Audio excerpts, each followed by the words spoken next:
Okay, now we're going to finish the introduction. We can do it. We're almost there. We're climbing to the top of the mountain.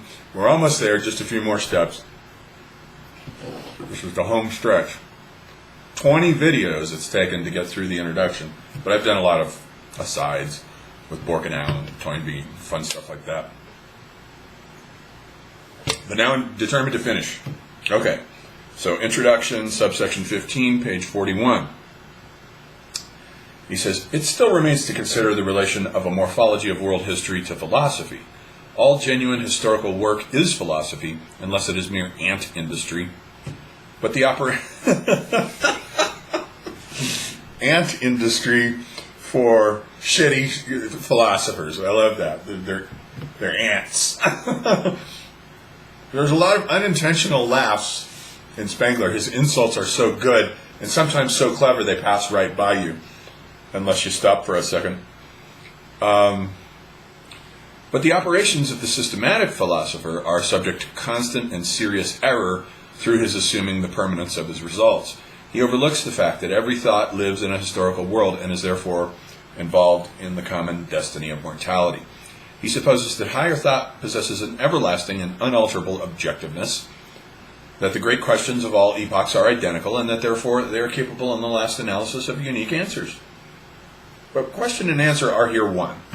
And the great questions are made great by the very fact that unequivocal answers to them are so passionately demanded, so that it is as life symbols only that they possess significance. There are no eternal truths. And here he says it. There are no eternal truths. He is a relativist. Morphologically, he slots himself in with the Greek evolution of thinkers as skepticism. He's one of the he's equivalent to the Greek skeptics who come along in the Hellenistic period. Every philosophy is the expression of its own and only its own time. And if by philosophy we mean effective philosophy and not academic triflings about judgment forms, sense categories, and the like, no two ages possess the same philosophic intentions. The difference is not between perishable and imperishable doctrines, but between doctrines which live their day and doctrines which never live at all. The immortality of thoughts become is an illusion. The essential is what kind of man comes to expression in them. The greater the man, the truer the philosophy, with the inward truth that, in a great work of art, transcends all proof of its several elements, or even of their compatibility with one another. At highest, the philosophy may absorb the entire content of an epoch, realize it within itself, and then embodying it in some grand form or personality, pass it on to be developed further and further. The scientific dress, or the mark of learning adopted by a philosophy, is here unimportant. Nothing is simpler than to make good poverty of ideas by founding a system, and even a good idea has little value when enunciated by a solemn ass. Only its necessity to life decides the eminence of a doctrine. For me, therefore, the test of value to be applied to a thinker is his eye for the great facts of his own time. Only this can settle whether he is merely a clever architect of systems and principles, versed in definitions and analyses, or whether it is the very soul of his time that speaks in his works and his intuitions. A philosopher who cannot grasp and command actuality as well will never be of the first rank. The pre-Socratics were merchants and politicians. The desire to put his political ideas into practice in Syracuse nearly cost Plato his life, and it was the same Plato who discovered the set of geometrical theorems that enabled Euclid to build up the classical system of mathematics. Pascal, whom Nietzsche knows only as the broken Christian, Descartes, Leibniz were the first mathematicians and technicians of their time. The great pre-Socratics of China, from Quanzi, about 670 BC, to Confucius, 550, were statesmen, regents, lawgivers like Pythagoras and Parmenides, like Hobbes and Leibniz, with Lao Tzu, the opponent of all state authority and high politics and the enthusiast of small, peaceful communities.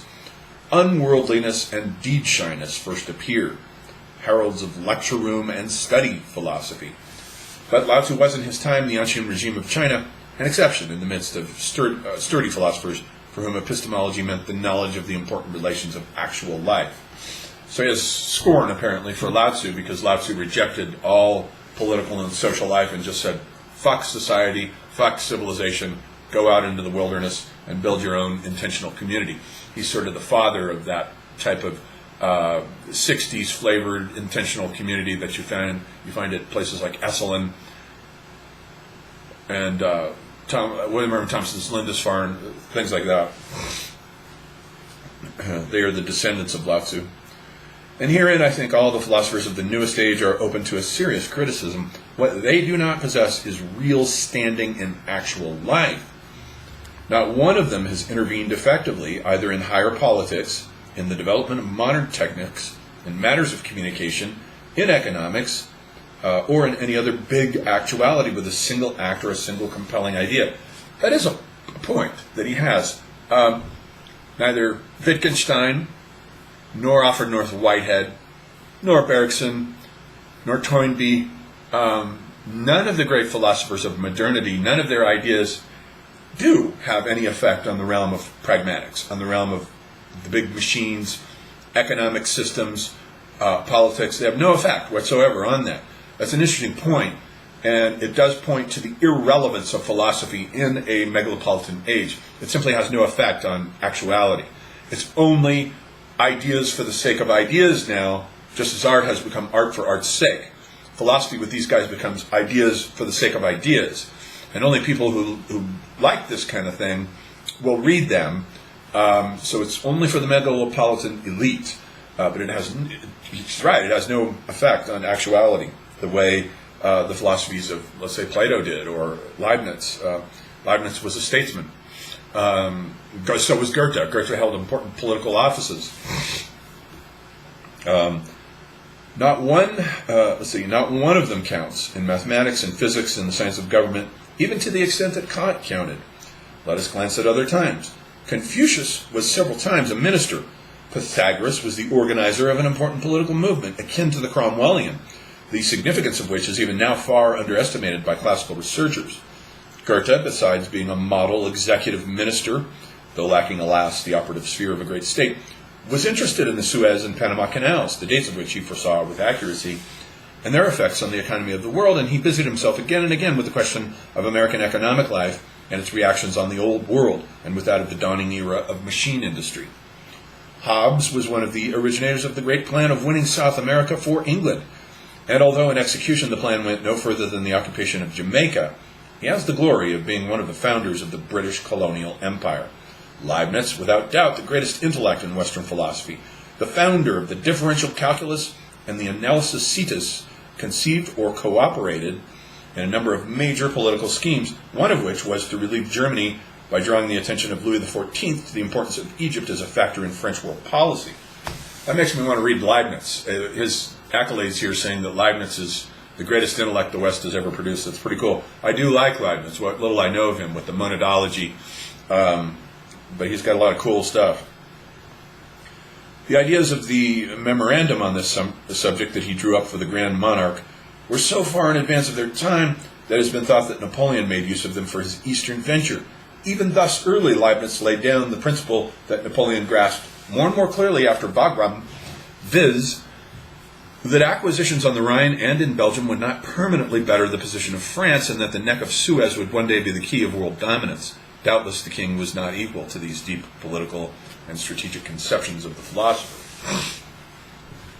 This is one of the things that I think, now that I think about it, that motivated Spengler to move into politics and to have a voice in politics. When he wrote, after Decline of the West, Volume 1, he writes an essay called Prussianism and Socialism, and he started getting speaking gigs at political rallies, and he became more and more interested in politics because I think he had this idea in his head, well, if I'm a great philosopher, I should have an effect on the realm of actuality, like Leibniz and Hobbes and Plato did. I think that, but his politics is the least interesting part of him. And unfortunately, it just ends up dating him, or dating that part of him. The great part of him is the metaphysical part. Turning from men of this mold to the philosophers of today, one is dismayed and shamed. How poor their personalities, how commonplace their political and practical outlook. Why is it that the mere idea of calling upon one of them to prove his intellectual eminence in government, diplomacy, large-scale organization, or direction of any big colonial, commercial, or transport concern is enough to evoke our pity. And this insufficiency indicates not that they possess inwardness, but simply that they lack weight. I look around in vain for an instance in which a modern philosopher has made a name by even one deep or far-seeing pronouncement on an important question of the day. Well, I would point to Rudolf Steiner. Rudolf Steiner was not only the greatest mystic of all time, but he had an effect on actuality because he's the founder of of these pragmatic schemes, such as, not schemes, but pragmatic programs such as the Waldorf School, which teaches kids and has an effect on the shaping of their education as they go through time. He founded biodynamic farming, Waldorf-style medicine, all these things which did, as a matter of fact, have an effect on the world of actuality. So I would single out Rudolf Steiner from this group. I'm sure Spengler didn't. Spengler was so ignorant about what was going on around him in his own day. He didn't know any of these philosophers. He had no idea who Steiner was, no idea probably who Heidegger was, or certainly not Jean Gebser. He was as ignorant of modern art, let's say Picasso and all the great painters, as he was of all the great thinkers that were surrounding him. And he was in a part of the world in Munich which was so rich with deep thinkers of that time. If you look at like a 300-mile circumference around him, you find all the great thinkers of his day, the real great ones. Rudolf Steiner at Dornach, you find Heidegger at Heidelberg, you find Jean Gebser down at the Young Institute in Basel, where Jung himself exists. In the Black Forest, in addition to Heidegger, you also have Karlfried Graf Durkheim, a great thinker of the Jungian school. Rilke's floating around in there somewhere. It's fantastic. The dude didn't even know what was going on around him, that he was in the midst of the thick of some of the greatest minds who have ever lived in our civilization. Irony upon irony here with Spengler. So you do have to read him critically. When I see nothing but provincial opinions of the same kind as anyone else's, I look round in vain for an instance in which a modern philosopher has made a name by even one deep or far-seeing pronouncement on an important question of the day. I see nothing but provincial opinions of the same kind as anyone else's. Whenever I take up a work by a modern thinker, I find myself asking, has he any idea whatever of the actualities of world politics, world city problems, capitalism, the future of the state, the relation of technics to the course of civilization, Russia, science? Rudolf Steiner certainly did. He had ideas about all of that. Goethe would have understood all this and reveled in it, but there is not one living philosopher capable of taking it in. Sure there is. He's just ignorant. He's floating in a sea of great thinkers. There's total ignorance going on with him here. This sense of actualities is, of course, not the same thing as the content of a philosophy, but, I repeat, it is an infallible symptom of its inward necessity, its fruitfulness, and its symbolic importance. It's funny how right he is, and yet how wrong he can be at times. We must allow ourselves no illusions as to the gravity of this negative result. It is palpable that we have lost sight of the final significance of effective philosophy. We confuse philosophy with preaching, with agitation, with novel writing, with lecture room jargon. We have descended from the perspective of the bird to that of the frog. It has come to this, that the very possibility of a real philosophy of today and tomorrow is in question. If not, it were far better to become a colonist or an engineer, to do something, no matter what, that is true and real, than to chew over once more the old dried-up themes under cover of an alleged new wave of philosophic thought. Far better to construct an aero engine than a new theory of apperception that is not wanted. Truly, it is a poor life's work to restate once more in slightly different terms views of 100 predecessors on the will or on psychophysical parallelism. This may be a profession, but a philosophy it emphatically is not. A doctrine that does not attack and affect the life of the period in its inmost depths is no doctrine and had better not be taught. And what was possible even yesterday is today, at least not indispensable. He's ridiculous. Absolutely ridiculous. And these pages are an embarrassment, I must say. They are an embarrassment to him. Shame on him for his total ignorance of the great thinkers of his time. But then Jung is guilty of it, and so is Heidegger. There's a kind of solipsism with these guys where they develop their systems in private, and they just shut their eyes to anything new that's going on around them. Maybe there's a reason for that, where you don't want to think about your competitors and your peers while you're doing what you're doing, so you pretend they don't exist. That may be the psychological motive here for what Spengler's saying. To me, the depths and refinement of mathematical and physical theories are a joy. By comparison, the aesthete and the physiologist are fumblers.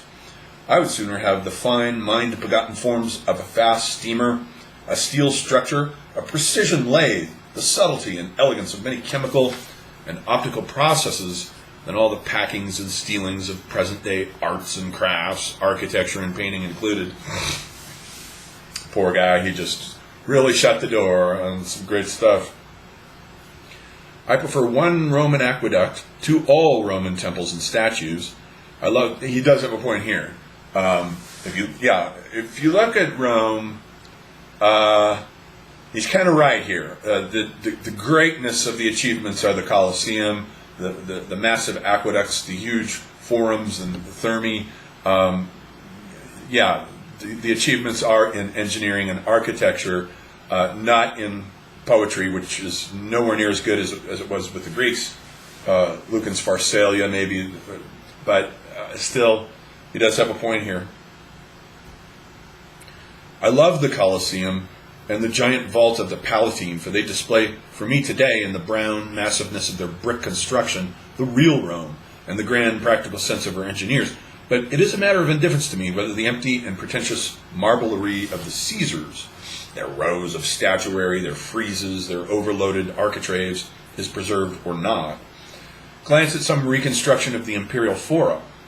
Do we not find them the true counterpart of a modern international exhibition, obtrusive, bulky, empty, boasting in materials and dimensions wholly alien to Periclean Greece and the Rococo alike, but exactly paralleled in the Egyptian modernism that is displayed in the ruins of Ramses II at Luxor and Karnak, the gigantism that comes in the end phases of civilization. The huge temples of Luxor and Karnak are to be compared with, morphologically, the Colosseum and the giant forums and the huge triumphal arches. Gigantism comes in here. And he says he prefers that to the what would pass for art during that period, this lame sculpture. He is right that Roman art is crap. Roman art, by comparison with Greek art, is crap.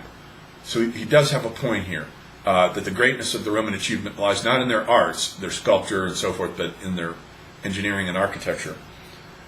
It was not for nothing that the genuine Roman despised the Graeculus histrio, the kind of artist and the kind of philosopher to be found on the soil of Roman civilization.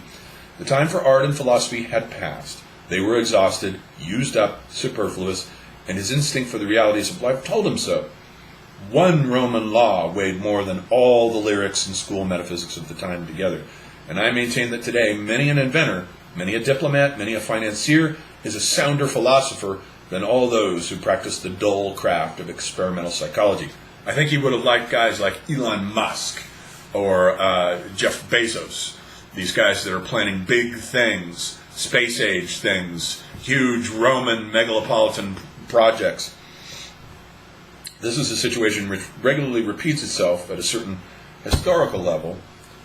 It would have been absurd in a Roman of intellectual eminence who might, as consul or praetor, lead armies, organize provinces, build cities and roads, or even be the princeps in Rome, to want to hatch out some new variant of post-Platonic school philosophy at Athens or Rhodes. Consequently, no one did so. It was not in harmony with the tendency of the age, and therefore it only attracted third-class men of the kind that always advances as far as the zeitgeist of the day before yesterday.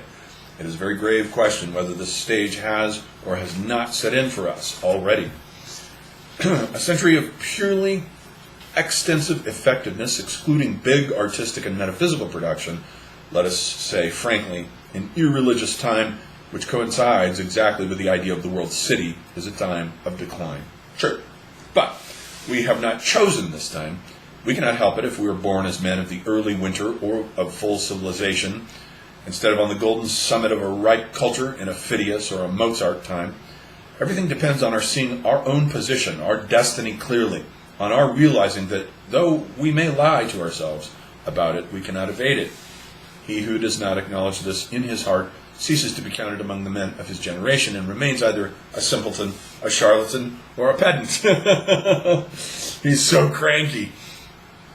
Therefore, in approaching a problem of the present, one must begin by asking oneself, a question answered in advance by instinct in the case of the genuine adept, what today is possible and what he must forbid himself. Only a very few of the problems of metaphysics are, so to say, allocated for solution to any epoch of thought. Even thus, soon a whole world separates Nietzsche's time, in which a last trace of romanticism was still operative, from our own, which has shed every vestige of it. Systematic philosophy closes with the end of the 18th century. Kant put its utmost possibilities in forms both grand in themselves and, as a rule, final for the Western soul. He is followed, as Plato and Aristotle were followed, by a specifically megalopolitan philosophy that was not speculative but practical, irreligious, social, ethical.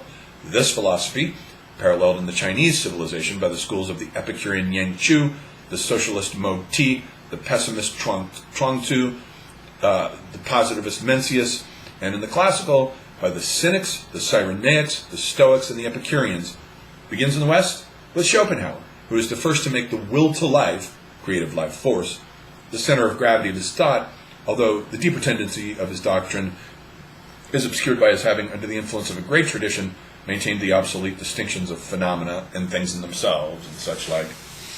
Schopenhauer is the first not to believe in God, and he inherits this metaphysical edifice that he uses not to make great epistemological and cognitive insights, but to figure out a way to endure life.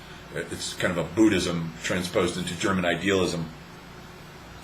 It is the same creative will to life that was Schopenhauer-wise denied in Tristan, Wagner's Tristan, and Darwin-wise asserted in Siegfried, that was brilliantly and theatrically formulated by Nietzsche in Zarathustra, that led the Hegelian Marx to an economic and the Malthusian Darwin to a biological hypothesis, which together have subtly transformed the world outlook of the Western megalopolis, and that produced a homogeneous series of tragedy conceptions extending from Hebel's Judith to Ibsen's Epilogue. It has embraced, therefore, all the possibilities of a true philosophy, and at the same time it has exhausted them. Systematic philosophy then lies immensely far behind us, and ethical has been wound up.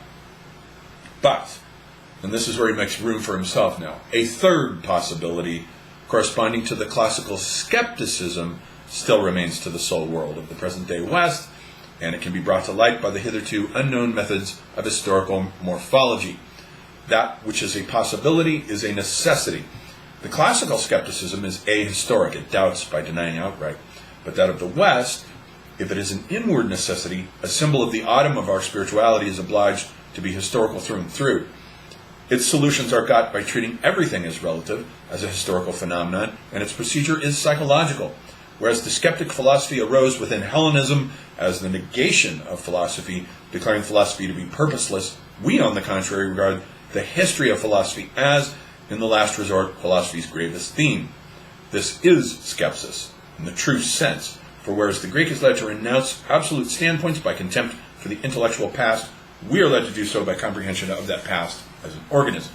So his version of skepticism is based on understanding philosophy as a history, as an evolutionary morphological history unfolding through time. In this work, it will be our task to sketch out this unphilosophical philosophy, the last that West Europe will know. Skepticism is the expression of a pure civilization, and it dissipates the world picture of the culture that has gone before. For us, its success will lie in resolving all the older problems into one, the genetic. The conviction that what is also has become, that the natural and cognizable is rooted in the historic, that the world as the actual is founded on an ego as the potential actualized, that the when and the how long hold as deep a secret as the what, leads directly to the fact that everything, whatever else it may be, may at any rate be the expression of something living. Cognitions and judgments, too, are acts of living men. The thinkers of the past conceived external actuality as produced by cognition and motivating ethical judgments, but to the thought of the future they are, above all, expressions and symbols. The morphology of world history becomes inevitably a universal symbolism. With that, the claim of higher thought to possess general and eternal truths falls to the ground. Truths are truths only in relation to a particular mankind. Thus, my own philosophy is able to express and reflect only the Western, as distinct from the classical Indian or other soul, and that soul only in its present civilized phase, by which its conception of the world, its practical range, and its sphere of effect are specified. So there's one more section here. I guess we'll go ahead and plow through it. We're at, what, 20 minutes? 25 minutes? We'll go ahead and finish this off. Section 16. In concluding this introduction, I may be permitted to add a personal note. In 1911, I proposed to myself to put together some broad considerations on the political phenomena of the day and their possible developments. At that time, the World War appeared to me both as imminent and also as the inevitable outward manifestation of the historical crisis, and my endeavor was to comprehend it from an examination of the spirit of the preceding centuries, not years. In the course of this originally small task, the conviction forced itself on me that for an effective understanding of the epoch, the area to be taken into the foundation plan must be very greatly enlarged, and that in an investigation of this sort, if the results were to be fundamentally conclusive and necessary results, it was impossible to restrict oneself to a single epoch and its political actualities, or to confine oneself to a pragmatic framework, or even to do without purely metaphysical and highly transcendental methods of treatment. It became evident that a political problem could not be comprehended by means of politics themselves, and that frequently important factors at work in the depths could only be grasped through their artistic manifestations, or even distantly seen in the form of scientific or purely philosophical ideas. Even the politico-social analysis of the last decades of the 19th century, a period of tense quiet between two immense and outstanding events, the one which, expressed in the Revolution and Napoleon, had fixed the picture of West European actuality for a century, and another of at least equal significance that was visibly and ever more rapidly approaching, was found in the last resort to be impossible without bringing in all the great problems of being in all their aspects. For in the historical, as in the natural world picture, there is found nothing, however small, that does not embody in itself the entire sum of fundamental tendencies, and thus the original theme came to be immensely widened. A vast number of unexpected, and in the main entirely novel questions and interrelations presented themselves. And finally it became perfectly clear that no single fragment of history could be thoroughly illuminated unless and until the secret of world history itself, to wit, the story of higher mankind as an organism of regular structure, had been cleared up. And hitherto this has not been done, even in the least degree.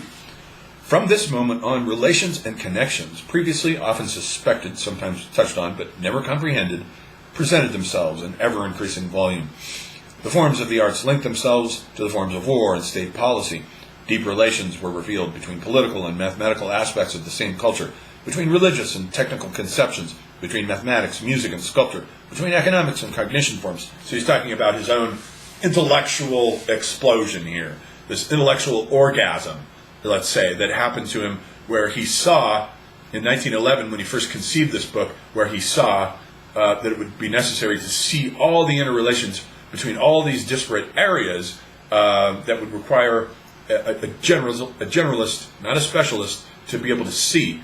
So he knew that it was going to be a big task.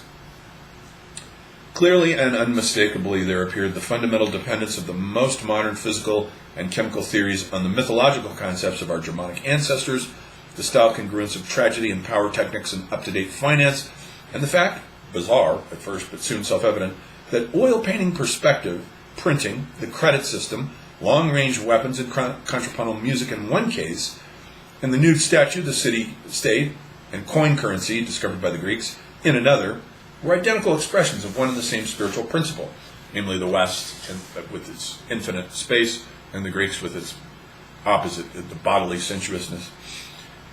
And beyond and above all, there stood out the fact that these great groups of morphological relations, each one of which symbolically represents a particular sort of mankind in the whole picture of world history, are strictly symmetrical in structure. It is this perspective that first opens out for us the true style of history, belonging itself as symbol and expression to one time, and therefore inwardly possible and necessary only for present-day Western man. It can be compared distantly to certain ideas of ultra-modern mathematics in the domain of the theory of groups. These were thoughts that had occupied me for many years, though dark and undefined, until enabled by this method to emerge intangible form. So this is a little bit of intellectual autobiography here in these last couple pages. Therefore, I saw the present, the approaching World War, in a quite other light.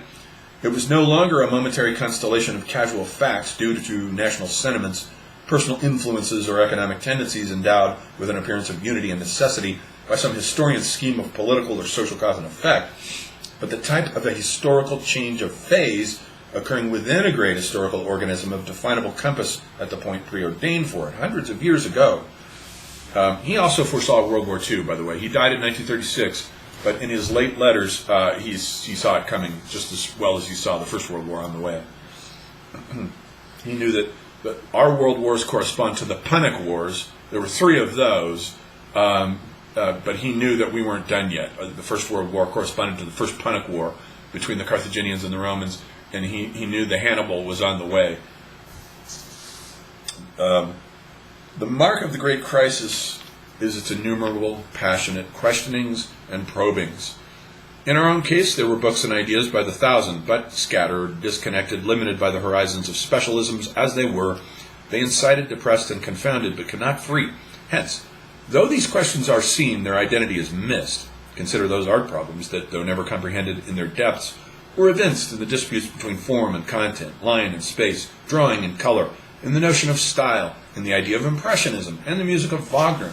Consider the decline of art, and the failing authority of science, the grave problems arising out of the victory of the megalopolis over the countryside, such as childlessness, and land depopulation. He knew that for the metropolitan civilization, abortion and control over sexual practices, infanticide, and so forth are going to be rife. And slowly there will be a process of depopulation. The place in society of a fluctuating fourth estate, the crisis in materialism, in socialism, in parliamentary government, the position of the individual vis-a-vis the state, the problem of private property with its pendant, the problem of marriage. Consider at the same time one fact taken from what is apparently an entirely different field, the voluminous work that was being done in the domain of folk psychology on the origins of myths, arts, religions, and thought, and done, moreover, no longer from an ideal but from a strictly morphological standpoint.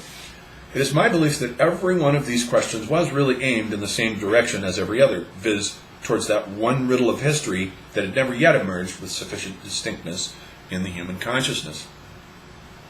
The tasks before men were not, as supposed, infinitely numerous. They were one and the same task. Everyone had an inkling that this was so, but no one from his own narrow standpoint had seen the single and comprehensive solution, and yet it had been in the air since Nietzsche, and Nietzsche himself had gripped all the decisive problems, although, being a romantic, he had not dared to look strict reality in the face. But herein precisely lies the inward necessity of the stock-taking doctrine, so to call it. It had to come, and it can only come at this time. Our skepticism is not an attack upon, but rather the verification of our stock of thoughts and works. It confirms all that has been sought and achieved for generations past, in that it integrates all the truly living tendencies which it finds in the special spheres, no matter what their aim may be. Above all, there discovered itself the opposition of history and nature, through which alone it is possible to grasp the essence of the former. As I have already said, man as an element and representative of the world is a member, not only of nature, but also of history, which is a second cosmos different in structure and complexion, entirely neglected by metaphysics in favor of the first. I was originally brought to reflect on this fundamental question of our world consciousness through noticing how present-day historians, as they fumble round tangible events, things become, believe themselves to have already grasped history, the happening, the becoming itself. This is a prejudice common to all who proceed by reason and cognition as against intuitive perception. And it had long ago been a source of perplexity to the great Eleatics with their doctrine that through cognition there could be no becoming, but only a being or having become. In other words, history was seen as nature, in the objective sense of the physicist, and treated accordingly. And it is to this that we must describe the baneful mistake of applying the principles of causality, of law, of system, that is the structure of rigid being, to the picture of happenings. It was assumed that a human culture existed just as electricity or gravitation existed, and that it was capable of analysis in much the same way as these. The habits of the scientific researcher were eagerly taken as a model, and if from time to time some student asked what Gothic or Islam or the Polish was, no one inquired why such symbols of something living inevitably appeared just then and there in that form and for that space of time.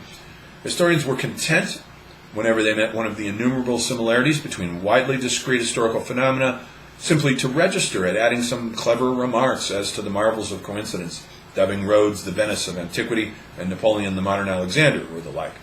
Yet it was just these cases in which the destiny problem came to the fore as the true problem of history, viz., the problem of time, that needed to be treated with all possible seriousness and scientifically regulated physiognomic in order to find out what strangely constituted necessity so completely alien to the causal was at work, that every phenomenon ipso facto propounds a metaphysical riddle, that the time of its occurrence is never irrelevant, that it still remained to be discovered what kind of a living interdependence, apart from the inorganic natural law interdependence, subsists within the world picture, which radiates from nothing less than the whole man, and not merely, as Kant thought, from the cognizing part of him, that a phenomenon is not only a fact for the understanding, but also an expression of the spiritual, not only an object, but a symbol as well, be it one of the highest creations of religion or art, or a mere trifle of everyday life.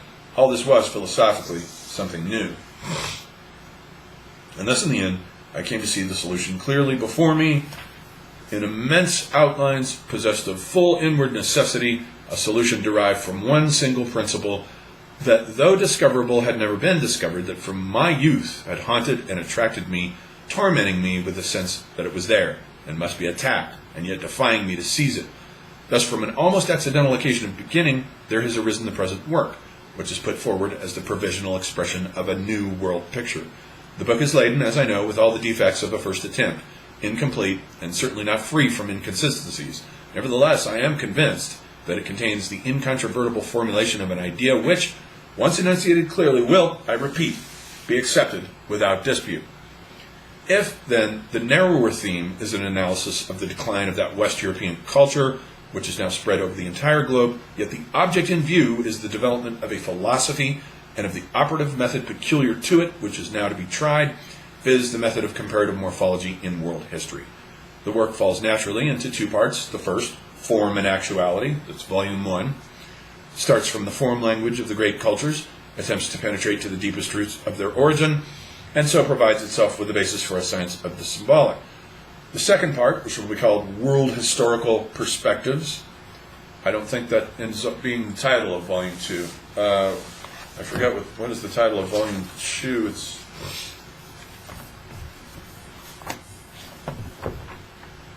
I have both volumes here together in one. Let's see. That's strange. Volume 2 is, it is Perspectives of World History, World Historical Perspectives. It's maybe an issue of translation. Perspectives of World History. Okay, is volume 2. Starts from the facts of actual life and from the historical practice of higher mankind, seeks to obtain a quintessence of historical experience that we can set to work upon the formation of our own future. The accompanying tables in the back, which we've looked at, present a general view of what has resulted from the investigation. They may at the same time give some notion both of the fruitfulness and of the scope of the new methods. So, we made it through the introduction, unabridged, to The Decline of the West, Volume 1. That took us 20 videos. And Chapter 2 is on the meaning of numbers. As I have no training in mathematics, I'm not sure how we'll fare with this chapter. We may have to abridge it, possibly, or even skip it. But maybe not. He has a way of talking about the mathematics that is very comprehensible. We'll attempt it. The meaning of numbers. Okay. Well, we may skip it. I don't know. I'll have to think about it. All right, that's it for now.